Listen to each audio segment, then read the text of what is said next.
Hello, welcome back to the Villa View. It's time for a match preview as Villa take on Manchester United at Villa Park on Sunday at 2 o'clock. This show is sponsored by BetMate. We'll run you through their app later. I'm your host, Dan Bardell, joined by Neil from the For the Love of Paul McGrath podcast. Oh my God, I actually said it properly. Absolute scenes. Neil, welcome. How are you? I'm good. End the podcast. He's finally got it done. right. I'm done. Yeah, plenty to get through. To be fair, a few things have happened over the last few days. Obviously, Unai Emery had his first press conference this afternoon, so we'll discuss that later. Obviously, there's a game to preview as well, which is why we're here. But we're going to start, Neil, with the new badges. I've just ranted my thoughts to you before we've come on. What are your thoughts, Neil? Meet the new badge. Same as the old badge, I suppose, really, when you look at it. And I mean, when I say the old badge, I mean the nostalgic badge that a lot of people would look towards as the round badge. And what I said to you there was, and without trying to influence the vote, I wanted to be a fair and democratic situation. I'd be surprised if the other badge, the non-round badge, gets more than 10% of the votes. That's what I'd be surprised. I think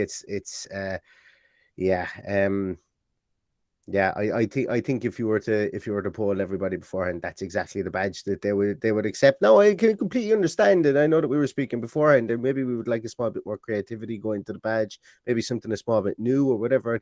And we had a to and fro about. I can't understand why the line is facing the opposite direction. That's the only bit I don't mind. That is literally the only thing I don't mind is that they've turned the line around to because that signifies moving forwards. They've checked by changing the line around is why I'm presuming that they've done that. I've obviously had no input into the badge whatsoever. I don't think I even filled in the survey, to be fair. So why I'm complaining is a bit stupid. But yeah, that first one, that is Pro Evolution Soccer 2002. We're looking at there, that first badge. If someone's been paid to come up with that, I am absolutely flabbergasted because that first one it's simply, we know now what the badge will be already. Yeah. There's no point even talking about that first badge. Put it back in Pro Evolution Soccer. Awful. No one will ever choose that badge. I felt it's a little bit like a man yelling at a cloud air, but I just don't like that first badge at all. The second one, look, people want the round badge. We know from social media over the years, people want the round badge.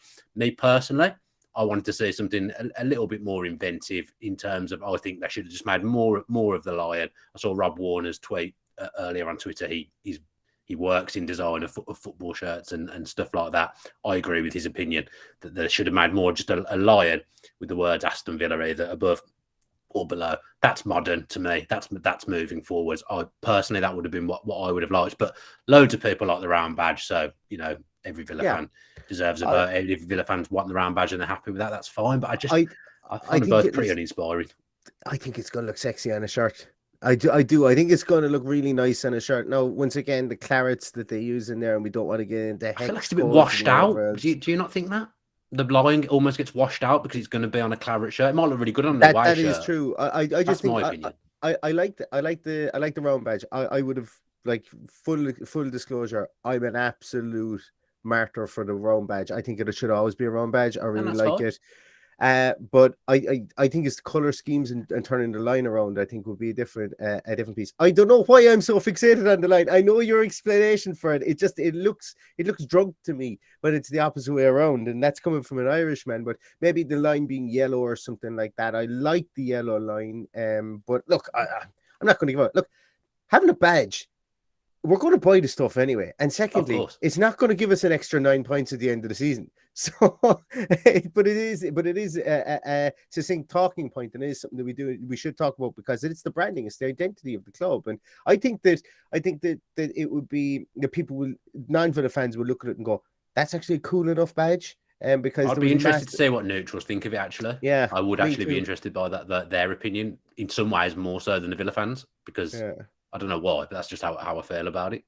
I just want people to come dressed up to Villa Park now with like Captain America shields with the badge on it. Now that it's circular or something like that. Again, somebody do something mad and do some crazy super fan Instagram shite. Oh, sorry, I can't swear in your podcast. You can swear stuff. Should I say stuff? Now using the new round badge because, as I say, I cannot see it being the pointed version. But look, it may be, and we never know. Maybe we never know. Can we put them back up, please, Adam? I don't have another look. Do you miss the word prepared, Dan? Do you miss the word prepared? Nah, not really, because let's face it, when are we ever prepared? Well, that could be a topic of conversation when we come to the new man that's going to be in the dugout. I do. I like the badge. I like the round badge. And that first one is a monstrosity. It really is. That is, like, I honestly can't believe that that's even been put forward. If that was the second best badge of all the designs, then Christ. That first one is Adam. Please put it back up. I need to analyze further if you can. Sorry, this is I'm just trying. I'm almost willing myself to fall in love with the second badge because I know that is now the badge. So I'm almost trying to get if I look at it long enough, I feel like I'll fall in love. It's not bad. I don't think it's bad. I just do think it's just you've seen it before. It's the 1982 badge essentially. Yeah. Another thing is, like, some certain kit providers, you don't always get the right shade of claret. So the shirt's always a different shade of claret. So is the lion going to change shade of claret with the shirt? Because if it doesn't, then I think that will look a bit silly moving forward. Potentially. Do you remember, was it the 2006, 2007 or 2007, 2008 badge? And it was almost like an aquamarine or a teal color blue behind the yellow line. And it was awful. And it only stayed around for a year, and then it was washed out. Then afterwards, then the line was washed, or the blue was washed out to be a lighter blue afterwards.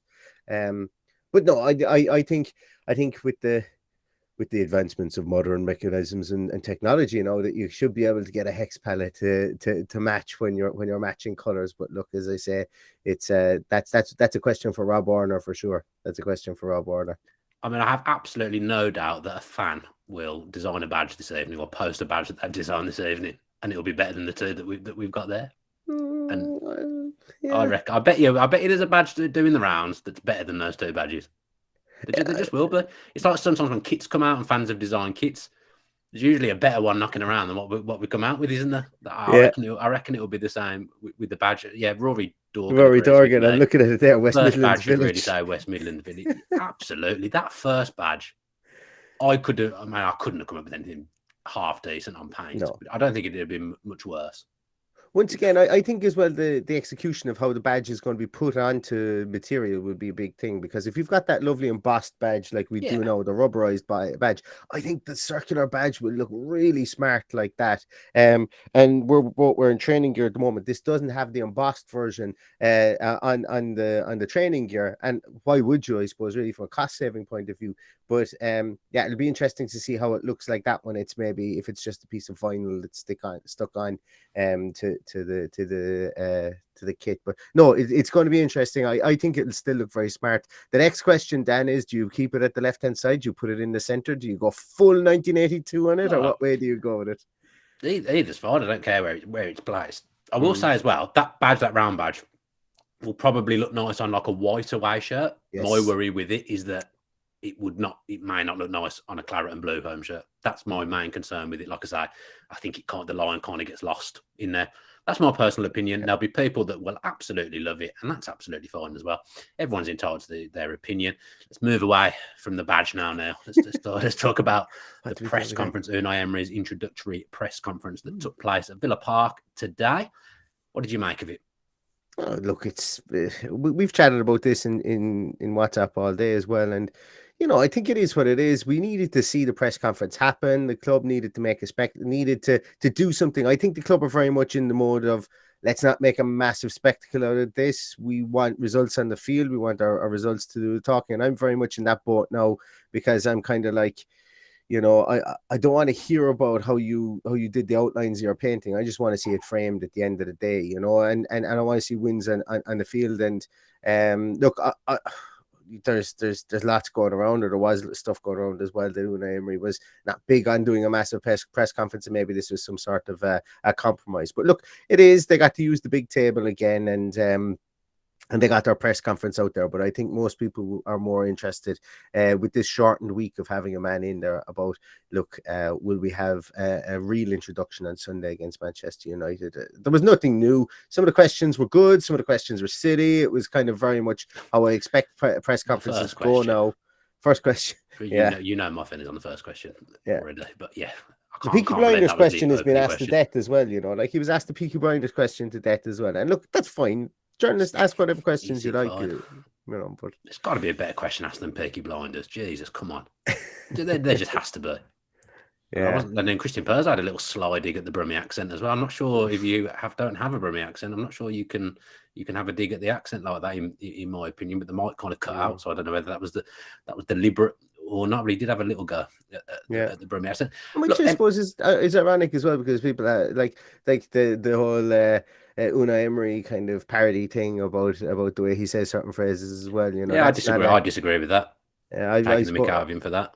His English is very, very good. Like, it's not his first language. I think his English is very good. The way he speaks, the way he emphasises things as well on the in-house club interview, which I did think the in-house club interview was good. I enjoyed that last night when I settled down to watch that. But yeah, the press conference. Look, like you said, the press conference overall, in 3 months' time, no one's going to remember that first press conference, are they? But you know, his record, his pedigree speaks for itself. We don't need to go into that. I'm always, this is me personally, again, personal opinion, I like Villa to have good people working there. He seems like a good man and a good person, so I'm happy with that from that point of view. But yeah, some of the questions led a lot to be desired for, and you know, we wish him all the best. We want him to be a success. I do think though it's a huge job. What did you make of the Purslow line of this is the most? Did he say this is the most important appointment since Villa got promoted? I think it's the most important. What did you think of that? I probably think it's the most important appointment since Brian Little. If you're talking about important appointments, is it any more important than 12 months ago when we hired a manager? Do you think? Yeah, we're in a similar position this time last year, weren't we? Because we did, like, and spoiler alert, I interviewed Luis Miguel Echegaray today, and it's coming out later on, and scurrilous self-promotion there. I do apologize. I am happy for you to do that. I am happy. But one of the things I said there was that you know, I think this is an important appointment because we have had a manager previously that hadn't learned how to fail. He never failed at any, like he had been a productive footballer. Productive footballer is really understanding, but you know what I mean. I know what you mean.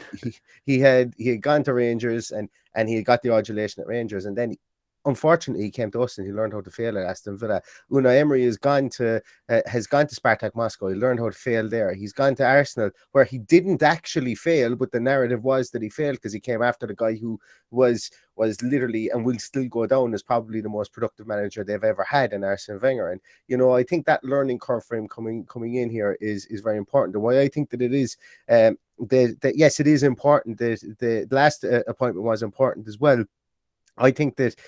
I do think that there's damage done by the last appointment. I think that there's PR damage done from the last appointment. I think there's on-field damage done from the last appointment, and it's one of these things. Off-the-field damage been done as well. And after, but I think it's really much so when you sit back and you look at it, you don't notice it in the moment. And when he mentioned that this is an important signing, you don't want to get into that boing bouncing up and down through the leagues type of situation, and this kind of lets everybody know that we've got Nassif Sawiris, we've got Wes Edens, and Sawiris is driving the bus there. Like this weekend showed that, or this week showed that. So I think it is important to kind of keep the stature of the club upwards and keep them on an upward trajectory, and to win. I've been big on that they need to win the PR battle in this one, and I think that they have, and I think that they don't want to have too many kind of press conferences and stuff like that, because the more questions that are asked leads them up then to playing against Manchester United, and God forbid anything happens and we get a 3-0 loss against United, well then people will be back down Villa's throats again. So I think it's all intertwined with regards to that, but certainly it is a very, very important appointment. Yeah, I think it's a brilliant appointment. I'm not taking away from the appointment. The club have done exceptionally well. Absolutely, best manager we could have got. Yeah, I think it's a really, really good appointment. He's, like I say, his pedigree speaks for itself. Got Premier League experience, has won trophies. You know, when was the last time that we hired a manager that's really won anything of substance? I can't remember. I suppose Martin O'Neill had won the League Cup. Julio had won stuff, in fairness, when they hired Gerard Julio. But you know, this is Di Matteo had won a Champions League. That's true as well. Okay, so we have hired managers who've won trophies. Before. Do you know what I mean? He's consistently he's won trophies. Obviously, Villa have got to get into the Europa League for him to have a chance of winning a European trophy, and that's probably the biggest battle that Unai Emery will face. But it's a brilliant appointment. Like I said, there was just a few things said in that press conference, but that I was thinking I'm not sure about that. I'm not sure you can say that it's a massive appointment. It's a big appointment. Huge. I think, like you say, it's great for PR. I think it's a success. I think, well, I can't say it's a successful appointment yet. You know, like you say, it's probably one of the best appointments they could have made. It doesn't take away that 12 months ago, that was a huge moment. You know, that was the first manager they'd hired in the Premier League, if that makes sense. And I believe now that Villa have probably, off the back of their actions 12 months ago, probably lost a year or two. I don't think we're massively further forward than we were when we got promoted now. No, and we've got a better team, better squad, I think. Yeah, but we'll see. I suppose really now, is this the missing ingredient? And another thing about the importance, when Purslow said about this is important, like, let's not dance around the bush here. He was probably saying this is important for me, you know, because and you don't want to become a Watford whereby you're sacking a manager 2 and 3 times during a season. You need to get it right. And look, this is his first appointment at Aston Villa. Steven Gerrard was his first appointment, and it's never nice to get your first appointment wrong. And look, he got it wrong. Well, they hired Dean Smith, didn't they? Purslow was on board when they hired Dean Smith, so they got that. I'm not convinced Dean Smith was their first choice at the time, but you know, it was the right appointment, and it worked. Got us promoted, stabilised us in the Premier League. Great appointment. It's then the bit after they've got wrong. Steven Gerrard. Things are easy to say with hindsight. Steven Gerrard was the wrong appointment, and I think it set Villa back a year or two. To be perfectly honest, overall, all round the club, I think they've been set back a year or two. I also think, critically, they'd got the fans on board. Everything was all aligned. Everyone felt as one. They've got to get that back now. Hopefully, Unai Emery can be the man to do that. I think overall, from what I'm seeing, all Villa fans universally, everyone I speak to, everything I say on social media, the Villa fans are pleased with that appointment. Oh, 1,000,000%. They think it's a brilliant appointment. But, and there's always a but, I would say if we don't get off to a good start under him, which is highly plausible at the moment, that may not happen. I don't think he's just going to come in, click his fingers, and it's all just going to work straight away, because this manager is light years away from the manager that they've just had. So it takes time to adapt. You can see the hands-on coaching in the video, you know, his methods, the video analysis, things like that. That's going to be hard for these players to get used to. They're not going to just adapt and pick it up straight away. So there could be teething problems. There could be a period of suffering where Villa are trying to get aligned again and get on the same page as the manager and move forward. But sometimes you have to go a little bit backwards to go forwards, and it could be that happens with Villa and results suffer. I worry that if that happens, the impatience comes in, and we just can't afford that now. This manager has got to be given years. Now, I remember saying when Dean Smith got hired. This manager here, and Dean Smith did get years, to be fair. Unai Emery needs time. He needs years. Now, you know, he's an elite manager, but I don't think he's just going to come in and it'd be brilliant straight away. Or it might be a bit like Gerrard, where maybe we win a couple of games, and then you suffer like we did under Gerrard. And unfortunately, that suffering continued under Steven Gerrard. You know, under Unai Emery, I don't think it would. I don't think we are going to lose games, and it's pivotal that we all stay aligned and all stay on the same page. Oh, 100%. And like that's a huge part of this, is that 4.5 years is the longest contract we've ever been given. There's a clue. It's a huge contract. It's a massive contract. Yeah, there's a clue, guys.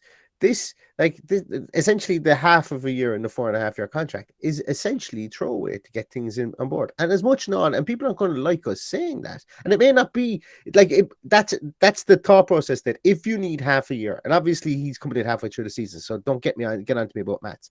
But if he needs half a year to implement his system and keep us in the Premier League, that's fine.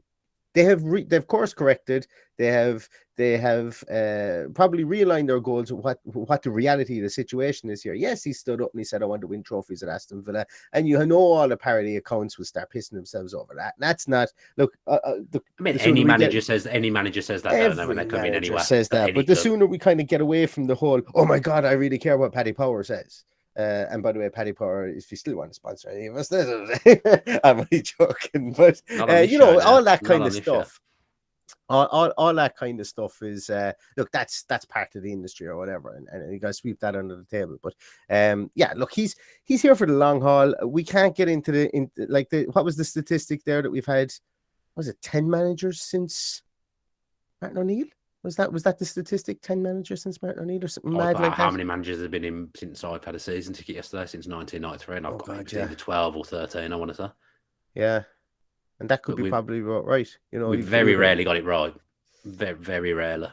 You know, I think this is even if it goes wrong, I actually think this is the right appointment in terms of that they've managed to get him in. It went wrong with Gerrard, and I didn't argue it at the time, but there could have been arguments at the point they hired him. This isn't the right appointment. Yeah, I don't think there can be any arguments that they've done well to get this guy in.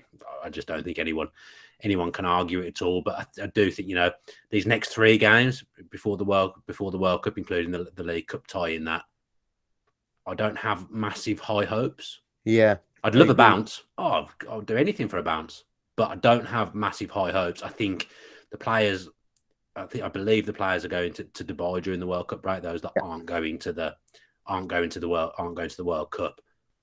When we come back from the World Cup and he's had a bit of time on the grass working with the players on the training pitches, that's when I'd expect to see some points on the board. These next 3, I think they're tough. The 2 teams that we're playing as well. Manchester United are better than they've been for years. We've suffered against them when they've been crap, in all honesty. So now, Villa Park, when they're half decent, I think that's a really tough game. I'm imagining Brighton are going to pick up now going into the World Cup. They've won that first game under the manager now. They'll be absolutely buzzing by the way they won that last game, the way they did it in style. So that's a tough game. Cup game away at Old Trafford again. We've done that dance many times before. That's difficult. Yeah. So these next 3 games are tough for him. And again, I just would say it needs patience. I think so too. Yeah. Patience is going to be the flavour of the day and the flavour of the next few months as well. And look, we might go and we might have a battling 1-1 draw with Man United the weekend. Brilliant, enjoy it, absolutely fantastic. Yeah, and I think that's like realistically expectation managing for myself. That's kind of what I'm half hoping for, because we've got a man who's come in halfway through the season, halfway through the week. We could go. Don't get me wrong. I want us to go there and win 12-0. But, I think realistically speaking, Manchester United come to Villa Park. We put on a decent show. We look tight. We look structured. We look like we're able to make things happen. Maybe catch them with an early goal or whatever. Do your Aston Villa thing where you catch them with an early goal and then we concede and we hold on and we draw 1-1 or something like that. Showing a bit of competency on the field is what I'm looking for, I think, the weekend for sure. Yeah, I'm not seeing much of that so far this season. David Styles says a cup run. That's all I asked for. I was about to ask you this question. If you could if you could choose to win on Sunday in the league, let's face it, we're pretty desperate for points, or win on Thursday in the cup, which one would you choose? Because I'm the same, where I want to win something. Thursday in the cup. Yeah, but even though we could do with some points, couldn't we? You'd still choose Thursday. Good. Oh, it's a tough one. You got to choose one. Yeah, I still think Thursday in the cup, because realistically, if you were to ask me before the start of the season, do I think Aston Villa can win against Manchester United? I'd say yeah. But then, if you were to say, do you think you beat Manchester United in the League Cup and get over that hump of beating them in a cup competition? Because we beat them in the league last season, and I know people would say, well, we beat them last season, of course we can win. We don't have a great record against them in the league, and it wouldn't be one that would be chalking up the points. So I'm going to go with Thursday. I am. I think I agree with you. I believe I agree with you, but Rod Humble saying league every day of the week. Celia and I saying I like that, even though the dream is to win trophies in Europe, the immediate goal are the coming matches, and that's all that matters right now. We do need to put some points on the board, and Sunday it's a chance to do that, But we're here to preview a game. I've got absolutely no idea how Villa are going to line up on Sunday. I couldn't tell you what formation they're going to play, what players are going to get picked. My initial thoughts were perhaps, this is off the cuff from me, perhaps they may pick Callum Chambers just because somebody he's worked with before. Just because he knows his methods. Someone who could come on a pitch, and I'm not saying, he's a massive leader. When I use the term be a lieutenant, just someone who knows what the manager wants because he's worked with him before. That's one of my initial thoughts. I don't know who he's going to play, who Emery fancies. I tried to decipher some things from the training video, and I didn't manage to get around it. It looked like Watkins, Ramsey, and Archer were kind of playing together from the one video I saw. Now, I don't think for 1 second that'll be the way we would line up. But then does that mean that the first team was Ings playing with Bailey and Coutinho, or Bailey and Buendia, or whatever? I've got no idea how we're going to line up. And I've looked at the way Emery's played, the formations he's played. He's played some wild 4-4-2s with Coquelin, the old Arsenal defensive midfielder, on the left of midfield and things like that. He's just done some wild stuff. I'm intrigued and excited by that team selection. I look. I've given up trying to think like a lot of no matter what you say about what selection is going to happen on Sunday, there are going to be people who are going to want 4-4-2. There's going to be people who want to stick with 4-2-3-1. I ultimately think he will stick with 4-2-3-1, and he will With a play that safe way. bet, I think. I think, yeah, and I expect him to go ultra safe. I expect us to have 20% possession at the weekend but still look like we're competent in some way, shape, or form. I'm okay with that. We've a guy who's coming in on a Wednesday and we're expecting him to work wonders. And yes, Aaron Danks, people turn around and say, oh, well, Aaron Danks did it in a 2-day turnaround. But Aaron Danks has been around the training ground for the last 2 years almost, even before Steven Gerrard came in. So you have those paradoxical moments, whereby yes, he did it, but Emery may not be able to do it. But then again, we could go away and win 2-0 at the weekend. And we could play 4-4-2, and everyone's going 4-4-2. Is he absolutely nuts against this United team? And before you know it, Ings and Watkins both have a goal in the first 20 minutes. It's absolute, like, there's no way of knowing what way the weekend is going to go other than prepare yourself for the best and for the worst and enjoy both of them as much as you possibly can. I think that's kind of my methodology. Easy knowing the guy who's going on a stag this weekend and is going to be watching the game hungover on Sunday is right here, because that's the kind I'm expectation managing so that I don't go into an absolute black hole of feeling sorry for myself on Sunday when I'm watching the game if we do go 2-0 down after 15 minutes.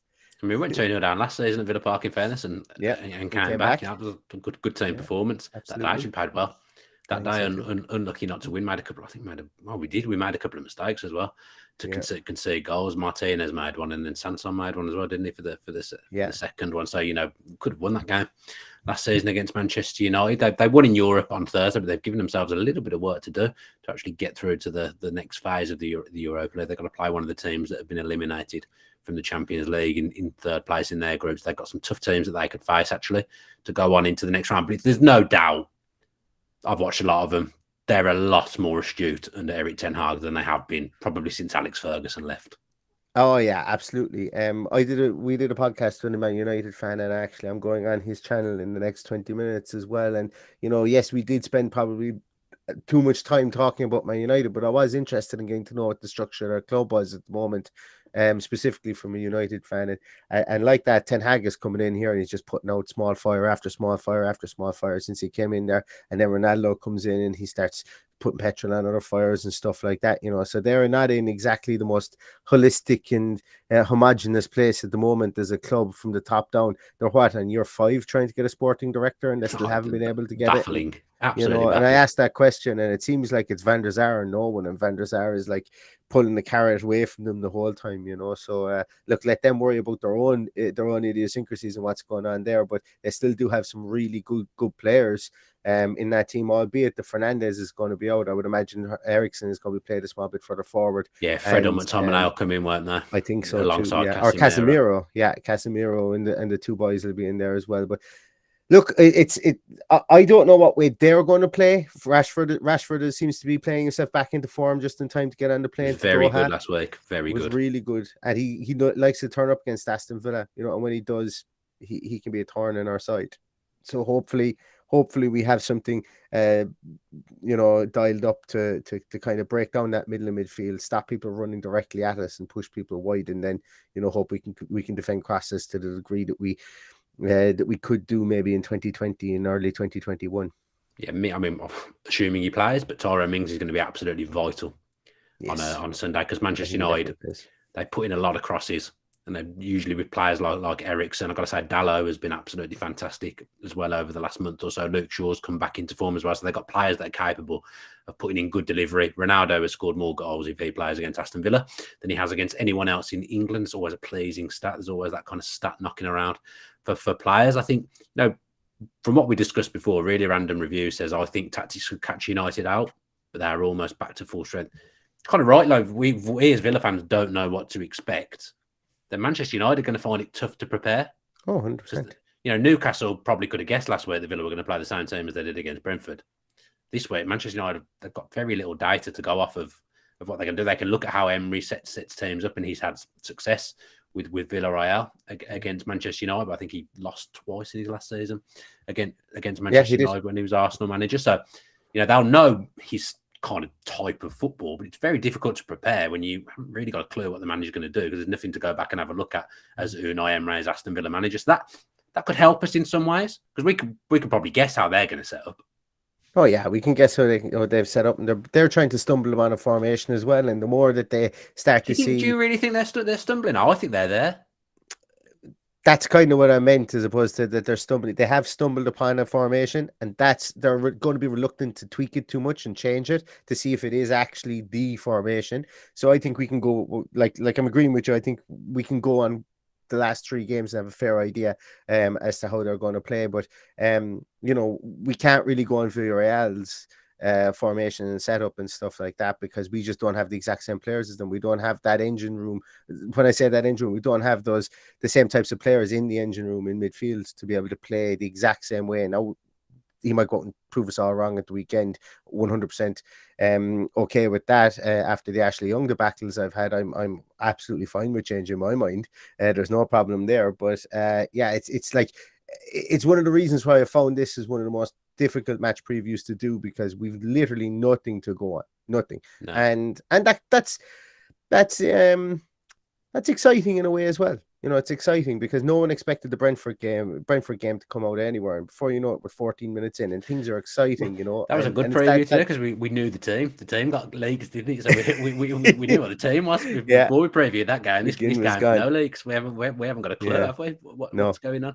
One thing of Manchester United as well, obviously Fernandes is out, which is great news. He'll probably still win a penalty sitting in the stands, but Man U will get a penalty at some point, obviously, because it's Manchester United at Villa Park. So centre-back, Varane's not there. Varane and Martinez was turning into a really good partnership. As much as I thought they did well last week, they kept a clean sheet, but they were pretty fortunate because De Gea essentially was doing his job. That's what he's there for. They were open. The chances were created against Manchester United by West Ham on Sunday. And if Harry Maguire's playing, I don't want to sit here and slate the guy, but you can get at him. And I think he's the kind of opponent that Watkins would get joy out of. For example, pressing him, harrying, pace in behind. He's the kind of opponent that Maguire will be uncomfortable with. So he came on and played striker last night. Yeah, I believe for Manchester United. I don't think they'll be doing that on Sunday, but I'd imagine it's going to be Maguire and Martinez. I've been really impressed with Martinez so far this season. He's a great defender. I love the way he plays the game. But if Maguire's playing, Villa could get some joy there. And I'd imagine there's the Man United View podcast is going on somewhere going, well, with Tyrone Mings in the back line, I suppose it's perceptions, but look, you are right. When Maguire does play, you can get at him with pace. You can get at him and drag him out of position a small bit. And it like at a year and a half ago, people were kind of saying, yeah, he's going through a bad slump, and he was, but that bad slump has kind of followed him, much like it's followed Tyrone Mings. Maguire is his good games and his bad games as well. But yeah, look, as I say, he's definitely going to be a target point for Aston Villa for sure. He's definitely going to be a target point, and try and get Ollie Watkins paired up with him to drag him around the place, and then try and create more space then for Danny Ings in there. And I think yeah, if he does go with 2 up top, I think you could very much see that as well. Yeah, Maguire did something in the first 5 minutes where he got in the last game where he got pulled into a position that a centre back's got no right to be in, should never be there. He just came charging out. You can get joy. The player Villa have got to shut down, in my opinion, on Sunday is Eriksen. Yes, he's playing kind of a new kind of role for Manchester United, where he's deep, playing slightly further forward in front of Casemiro, but essentially they're playing as 2 sitters. But you've got to close him down and not give him time and space, because if you give him time, Eriksen, the way he moves the ball, he'll set the tempo, and Villa will get punished if they don't do that. He's their key man, Eriksen. Whether it's Fred or McTominay that come in, which I think it probably will, but so maybe Eriksen will actually be playing as more of a 10. But you've got to get on Eriksen, because I kind of feel Ten Hag will be reluctant to move Eriksen from that deep role, but then that leaves them a problem with who replaces Fernandes. If I was them, I wouldn't want to move him from there either, because I think he's been really effective. I remember the Arsenal game at Old Trafford. I thought he was absolutely brilliant, Eriksen.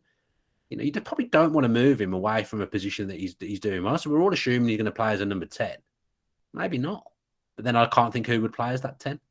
Unless he brings in Anthony Martial and tries him in that 10 role, or goes with two up Sancho as well, top, hasn't or he? Sancho goes Ronaldo's into playing his up top. wide, and Ronaldo goes up top, or he withdraws Rashford out of that position. He could mix and match it. He could withdraw the 10 altogether away from home. Who knows? But look, it just makes too much sense to put Eriksen into his natural position there. I've spoken about Christian Eriksen as well before, and the reason, Ten Hag got slated for playing him in that sixth position, and I can understand that. Yes, look, for the optics of it, it was a bit strange, but Eriksen went to Italy, and he went to Italy young, and when you go to Italy, so for some players the game slows down, and for other players they go there because it's a slower type of game. So the interesting thing for me with Eriksen is that Eriksen went there young, and he's come back with a kind of a maturity to his game. It's not a million miles an hour like it was at Spurs, and he played a million miles an hour really, really well. Don't get me wrong. He's a fantastic footballer. Oh, he's developed a kind of a Pirlo-esque type, and I don't want to be Yeah, too stereotypical when I talk about going to the Italian game, but he has, and things around him have slowed down because he's gone there and he's learned how to control the game. And I think putting him into that sixth position is one of the reasons why he's not going to, it's not the sixth position where you're looking at a tough tackling midfielder. That's what Casemiro is there to do. He's there to be that quarterback, that dreaded phrase, on the football field, and get it around the field and make sure that he can be that metronome. And if you put him back into his 10 position, he's naturally going to be able to fly on again there. So he's definitely a danger man no matter where he is. And if Aston Villa can keep up with him, well, then more power to Aston Villa at the weekend. And we should get results if we do that. Yeah, maybe Dendoncker, if he plays, would be quite important. I feel like he could get around. He's not the most he doesn't seem like the most mobile, but actually defensively he picks up some good positions. So it might be that he can do a job on Eriksen. A couple of viewer comments here. Z Gold, who I'm assuming is a Manchester United fan, says our midfield is going to be Van der Beek, who I'd completely forgotten existed, Eriksen and Casemiro. Yes, it'd be interesting to see if that's right. If that is right, Z Gold, kudos to you, because I didn't even think about Van der Beek. I completely forgotten about him. Then AVFC Stato, he loves to come in with the good news, does AVFC Stato. I mean, we already knew this, but it sounds even worse when you read it out. I will say as well, AVFC Stato's badge is better than that first badge that was mugged up by Villa. It is better than that Pro Evolution Soccer badge. Manchester United are unbeaten in their last 23 Premier League away games against Aston Villa. 1-15, drawn 8. It's the longest unbeaten away run one team has had against another in English League history. Whoa. Now, that's not a high note to end the podcast, Neil. I do not know what is. That's pitiful, isn't it? That is pitiful. Yeah. Why you just thought you just got one lucky result amongst all those, or just something, but we just can't do it, can we? That's Manchester tough. United. Yeah, that's bad. Look, records are there to be broken. We've said this. Me and you probably did a preview January 2022, probably saying exactly the same things before we played Manchester United, and yet again we did not manage to beat them despite playing quite well. Going to get ready to go because I'm hearing fireworks. I'm a little bit concerned about the pets that I've left downstairs. So, but before we do, BetMate. Use the code TVV5 to join, and you'll get £5 worth of free bets. But if you want to join our pot and play against myself, here is me picking my team earlier. I did it earlier today. I'm going to be completely honest and say I've forgotten what it was I did. I was obviously having a bit of a problem navigating things there at that point. So here we go. The Sunday 2 p.m. pot. There's a few games going on at 2 p.m. So you pick your players based around the games that are taking place Sunday 2 p.m. What did I do? I think I put Nick Pope in goal, if my memory served me correctly. Yes, I did. And then defensively, I believe I put... what was I doing here? I went down, didn't I? Because you're only allowed 2 players from each team. So I was going to fill my team with Newcastle players, but I wasn't allowed to do that. So, yeah, I went for Gaye. And I believe I went for Kieran Trippier because he's been picking up points galore with assists and clean sheets for Newcastle. Central midfield in my 7-a-side team. Just a bit of fun. I've completely, again, forgotten who I put in.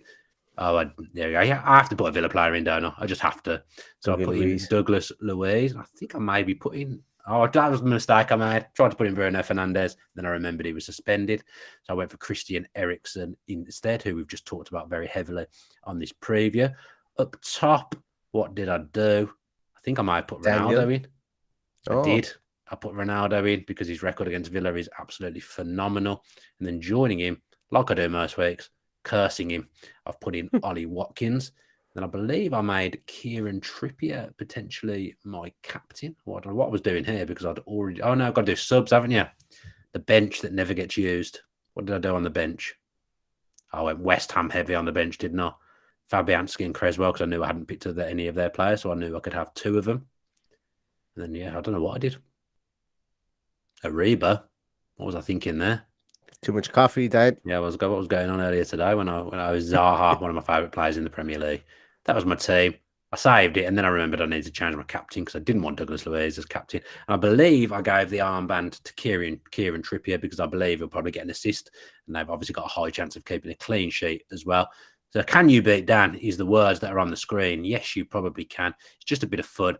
Please gamble responsibly. We do thank BetMate for continuing to sponsor us, and we'll have more news on BetMate in next week's preview. We've got some stuff to talk about with them. But yeah, join our league. Just a little bit of fun. If you use that code TVV5, you'll get £5 worth of free bets. You can join the league, see if you can beat me, and win yourself some money. It's very, very fantasy football based, isn't it? But a 7-a-side team. So yeah, have a go. See if you can beat me, but gamble responsibly, as I've said. Neil, thanks ever so much for joining me for this match preview. We've talked about the badge. We've talked about the press conference. We've previewed the game. We've got no idea how Villa are going to line up, but we've had a go. But again, it's always a pleasure to talk to you. We'll be back with a post-match pint at some point after the Manchester United game. If you're there on Sunday at Villa Park, hopefully I'll see a few of you knocking around. Have a chat. Always enjoy talking to any Villa fan, except for Chris Dolan at the moment because he's very, very grumpy on the old WhatsApp. But yeah, come and have a chat with me if you see me knocking around the ground. I'm always there really early to get parked. Yeah, enjoyed it now. Thanks ever so much. Only one thing left to say: up the Villa.